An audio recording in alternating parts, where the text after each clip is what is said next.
तो इस फिल्म की शुरुआत एलन से होती है, जो रात के वक्त विंडो के पास खड़ी अजीब रिचुअल करके किसी को बुला रही थी। हैरान करने वाली बात ये थी कि उसके बुलाने पर यहाँ एक शैडो आ भी जाता है, जिसने उससे कहा कि तुमने मुझे जगाया है, अब तुम बस मेरी हो। एलन ने भी हाँ में सर हिलाया और ऐसा करते ही अगले ही पल एलन किसी और दुनिया में पहुंच गई, जहाँ पर एलन और वो मिस्टीरियस क्रिएचर एक दूसरे के करीब भी आए। और फिर अचानक वो क्रिएचर एलन को टॉर्चर करने लगी। उससे पहले कि एलन उसके जुर्म से मर जाती, उसकी आंख अपनी दुनिया में अपने बेड पर खुल जाती है। खैर, अब सीन्स यहाँ से कट होकर काफी सालों बाद हम एलन को उसके हस्बैंड थॉमस के साथ देखते हैं। एलन ने अभी कुछ अर्सा पहले शादी की है। थॉमस यानी एलन का हस्बैंड एक रियल एस्टेट एजेंट है और आज उसे कंपनी की तरफ से ट्रांसिल्वेनिया जाने का ऑर्डर मिला है। उसे ट्रांसिल्वेनिया जाकर अपने क्लाइंट काउंट और लॉक के लिए एक घर ढूंढना था। काउंट और लॉक ये काम अपना खुद नहीं कर सकता था क्योंकि वो काफी बूढ़ा था।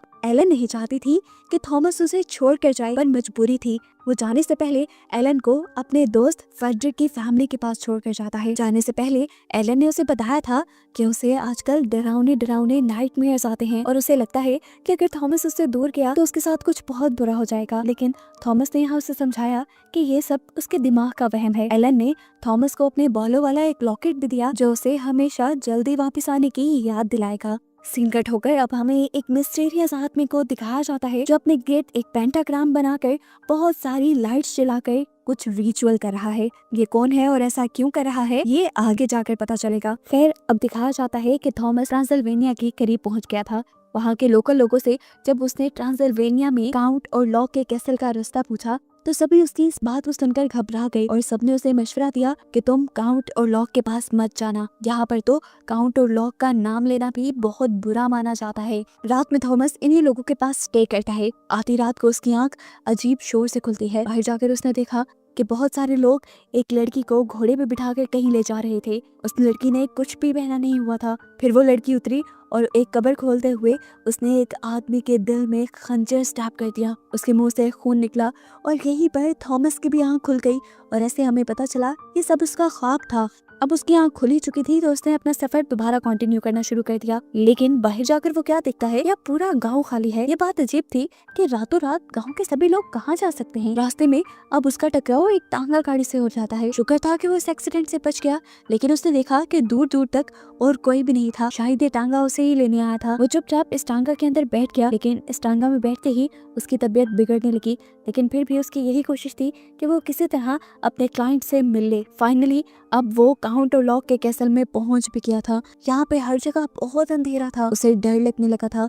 सामने खड़ा काउंट और लॉक भी बहुत डरावना दिख रहा था। इस टाइम हमें तो काउंट और लॉक को नहीं दिखाया गया, लेकिन थॉमस के एक्सप्रेशन से साफ नजर आ रहा है कि वो काउंट और लॉक से डर रहा है। काउंट और लॉक ने थॉमस से कहा, तुम बहुत लेट हो, मुझे तुम्हारी ये चीज पसंद नहीं आई और आज के बाद तुम मुझे काउंट और लॉक नहीं कहोगे, आज के बाद तुम मुझे माय लॉर्ड कहोगे। अब काउंट और लॉक थॉमस को कुछ खाने को ऑफर करता है। डरते हुए थॉमस जब उसके सामने ब्रेड काट रहा था तो उसकी उंगली भी कट गई। फौरन उसका हाथ काउंट और लॉक ने पकड़ लिया और उसे बोला कि मैं तुम्हारी पट्टी कर देता हूँ। उसका ये कहना था कि वहाँ थॉमस बेहोश हो गया। कुछ देर बाद जब थॉमस को होश आया तो कैसल में कोई भी नहीं था, काउंट और लॉक भी नहीं। वो और भी ज्यादा घबरा गया। तब काउंट और लॉक उसके पास एक कॉन्ट्रैक्ट लेकर आया। ये किस लैंग्वेज में लिखा हुआ था थॉमस को समझ नहीं आई। काउंट और लॉक ने उसे बताया कि ये हमारी ट्रेडिशनल लैंग्वेज है और इस कॉन्ट्रैक्ट में बस ये लिखा है कि मैं तुम्हारी कंपनी के जरिए एक घर खरीद रहा हूँ, तुम इस पर साइन कर दो बस। थॉमस को अच्छी वाइब नहीं आई थी, लेकिन उसकी जॉब की रिक्वायरमेंट थी तो उसने साइन कर दिया। इस कॉन्ट्रैक्ट पे थॉमस को सिर्फ अपना नाम और नोस्फेरातो का नाम समझ आया था। नोस्फेरातो काउंट और लॉक का ही दूसरा नाम था और कॉन्ट्रैक्ट पर नोस्फेरातो क्यों लिखा हुआ था ये हमें आगे पता चलेगा। कॉन्ट्रैक्ट को साइन करने के बाद नोस्फेरातो ने इन्हीं काउंट और लॉक ने थॉमस से थॉमस का लॉकेट मांगा, जिसके अंदर एलन के बाल थे। थॉमस को लगा शायद वो देख कर दे देगा, लेकिन काउंट और लॉक ने उसे लॉकेट वापस नहीं किया। कुछ देर गुजर गई, थॉमस ने अब उसे लॉकेट वापस मांगा और यहाँ से जाने की इजाजत मांगी।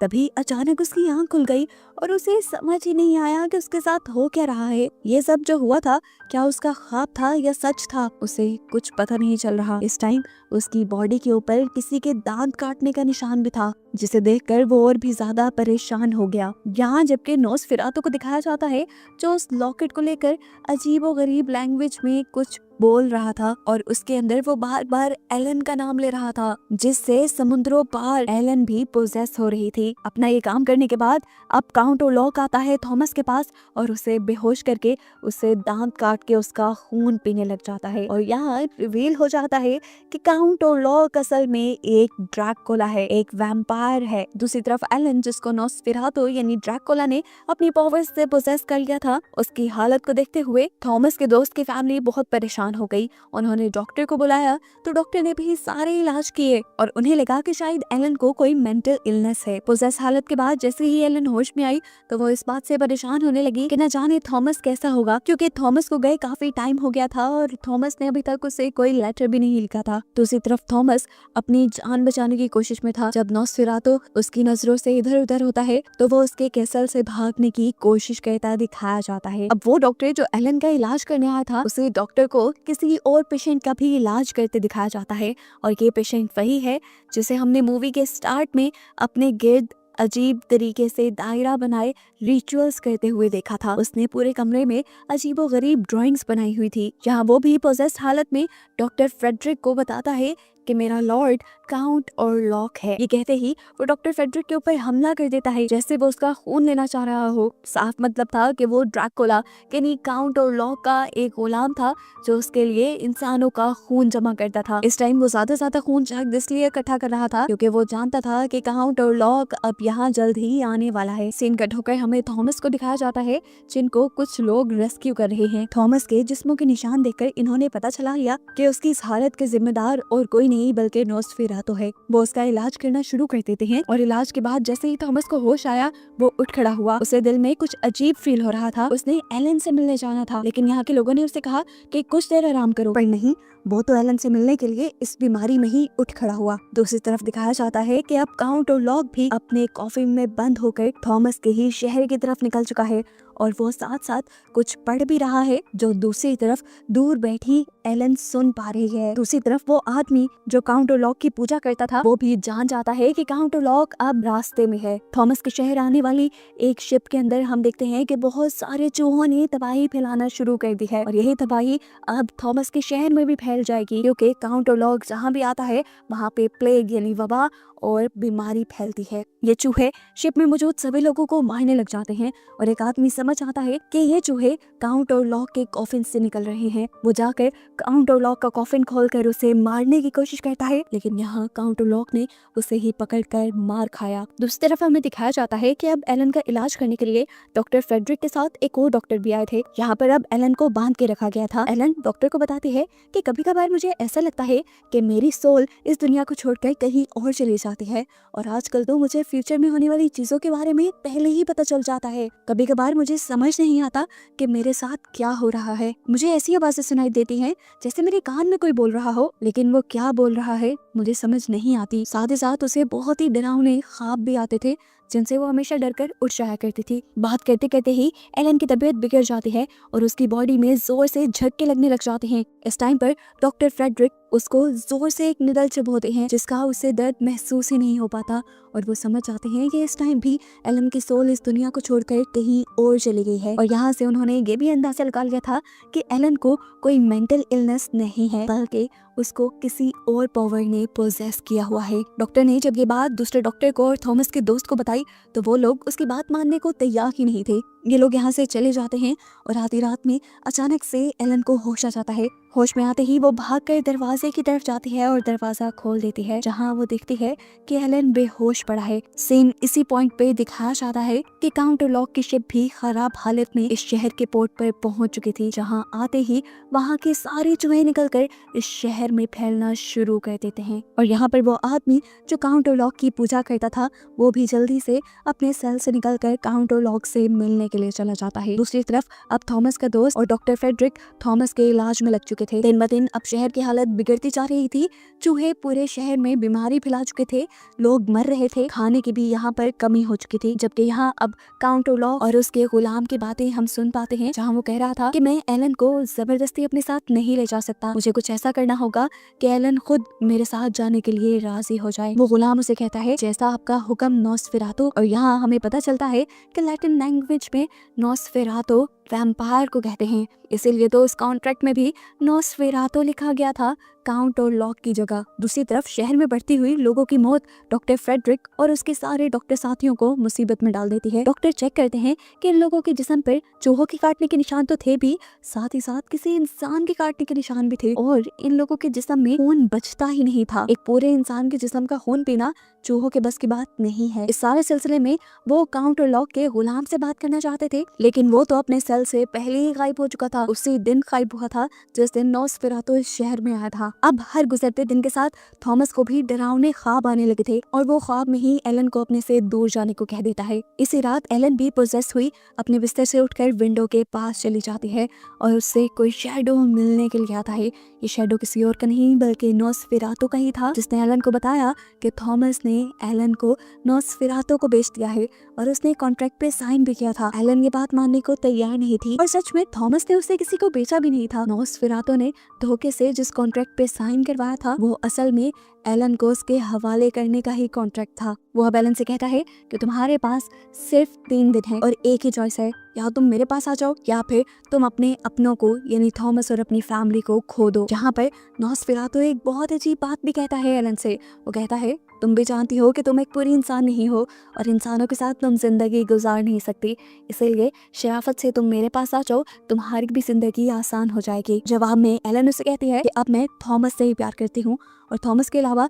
इस टाइम मेरी लाइफ में और कोई नहीं आ सकता। इन सारी बातों के बाद एकदम से एलन की आंख खुल जाती है और हम देखते हैं कि ये सब एलन के ख्वाब में हो रहा था। उसके पास जो थॉमस के फ्रेंड की वाइफ लेटी हुई थी, उसके पूरे जिस्म को चूहों ने काट लिया था और ये बहुत ही ज्यादा क्रीपी था। सुबह होने पर फ्रेडरिक अपनी वाइफ की मौत पे बहुत ज्यादा दुखी था। वो यहाँ एलन से शेयर भी करता है कि उसके जिस्म पे किसी इंसान के काटने के निशान है। एलन समझ गई थी कि ये नॉसफेरातो का काम है, लेकिन वो फ्रेडरिक को ये नहीं कह पाती क्योंकि फ्रेडरिक को इन सारी चीजों पे बिलीव नहीं था। यहाँ एलन थॉमस के दोस्त से पूछती है आखिर तुम मुझे पसंद क्यों नहीं करते? तब वो जवाब देता है मैं तुमसे नफरत नहीं करता, लेकिन मैं तुम्हारी बचकाना बातों पे बिलीव भी नहीं करता। मुझे लगता है कि तुम पागलपने के ड्रामे करती हो। और इसी पॉइंट पर वो एलन से कहता है कि तुम और थॉमस अब अपने घर जा सकते हो। दूसरी तरफ अब दिखाया जाता है कि डॉक्टर फ्रेडरिक अब उसी जगह आए हैं जहाँ पर नॉसफेरातो का गुलाम रहता था। वो यहाँ पर नॉसफेरातो के बारे में इंफॉर्मेशन इकट्ठी करने के लिए आया था और फाइनली उसे एक बुक मिल जाती है जिसमें महात्मी नॉसफेरातो के बारे में लिखा करता था। इसमें लिखा था कि जहाँ जहाँ नॉसफेरातो जाता है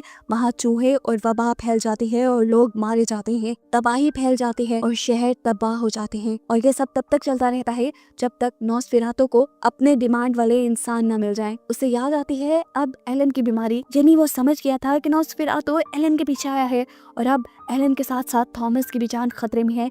वो ये बात बताने के लिए फौरन एलन और थॉमस के पास जाता है। अब यहाँ थॉमस जिसकी तबीयत थोड़ी बेहतर हो गई थी, वो इस शहर की खराब हालत को देखकर इस शहर को छोड़ जाने का फैसला करता है। और इस पॉइंट पर एलन थॉमस को अपनी जिंदगी का सबसे बड़ा सच बताने का फैसला करती है। वो बताती है कि नॉसफेरातो इस शहर में आ चुका है और वो सिर्फ मेरे पीछे आया है। उसने बताया कि मेरे पास कुछ साइकिक पावर्स थी जिसकी वजह से मैं इंसानों के अलावा दूसरी एंटिटीज से कनेक्ट कर पाती थी, उनसे बात कर सकती थी, और इसी पावर का इस्तेमाल करते हुए मैंने नॉसफेरातो को बुलाया। ये वही सीन है जो मूवी के स्टार्ट में हम देख चुके हैं। वो बताती है कि शादी से पहले मैंने नॉसफेरातो से एक कॉन्ट्रैक्ट किया था जिसमें मैंने अपने आप को उसे सौंप दिया था, लेकिन फिर मुझे तुम मिले, मुझे तुमसे प्यार हो गया और मैंने तुमसे शादी कर ली, और इस सब में मैं अपना वादा नॉसफेरातो से भूल गई और नॉसफेरातो अब मेरे से अपना वादा पूरा करवाने ही आया है। ये सब बताते ही एलन की तबीयत बिगड़ जाती है, उसकी बॉडी में झटके लगने लग जाते हैं, आंखें उसकी ऊपर की तरफ मुड़ जाती हैं। समझ लें कि वो पूरी तरह पोजेस हो गई थी और उसकी ऐसी हालत को देखने के बावजूद भी थॉमस उसकी केयर करना बंद नहीं करता, यानी उसे एलन के पास से कोई मतलब नहीं था। वो आज भी जी रहा था और उसे आज एलन से प्यार था। वो एलन को जोर से गले लगा लेता है और उससे वादा करता है कि वो एलन को कभी नहीं छोड़ेगा।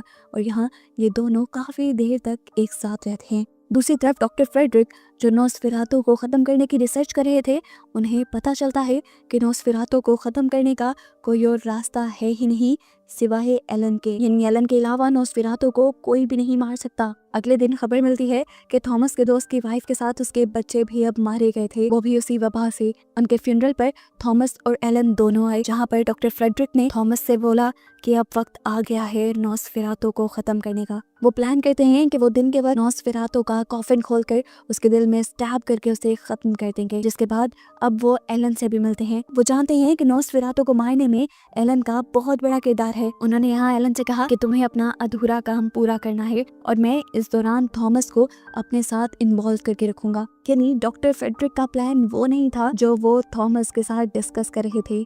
यहाँ पे सीन कुछ और ही चल रहा था। अगले दिन दिखाया जाता है कि थॉमस, डॉक्टर फ्रेडरिक और दूसरे डॉक्टर नॉस्फेरातु के कॉफिन को ढूंढने के लिए निकल पड़े हैं, जहाँ उन्हें ये भी पता चलता है कि थॉमस के दोस्त ने सुसाइड कर ली थी दुख में। इस खबर ने थॉमस को बुरी तरह तोड़ दिया, लेकिन उन्हें यहाँ से मूव ऑन करना पड़ता है क्योंकि उन्हें मिशन पूरा करना था। जबकि घर पे दिखाया जाता है कि थॉमस के जाने के बाद एलन किसी दुल्हन की तरह सज जाती है। फाइनली थॉमस और उसके साथियों को भी नॉस्फेरातु का कॉफिन मिल जाता है। ये लोग उस कॉफिन के अंदर स्टैब करके अपनी तरफ से नॉस्फेरातु को मार देते हैं, लेकिन कॉफिन खोलकर पता चलता है कि उसके अंदर तो नॉस्फेरातु था ही नहीं, बल्कि यहाँ नॉस्फेरातु का गुलाम था। और हम जानते हैं कि नॉस्फेरातु इस टाइम किसके बुलाने पे और कहाँ गया है। वो असल में एलन के बुलाने पर एलन के पास गया था। नॉस्फेरातु के एलन के पास आते ही एलन नॉस्फेरातु से कहती है कि मैं अब अपना अधूरा वादा पूरा करना चाहती हूँ, मैं अब तुम्हारी हूँ।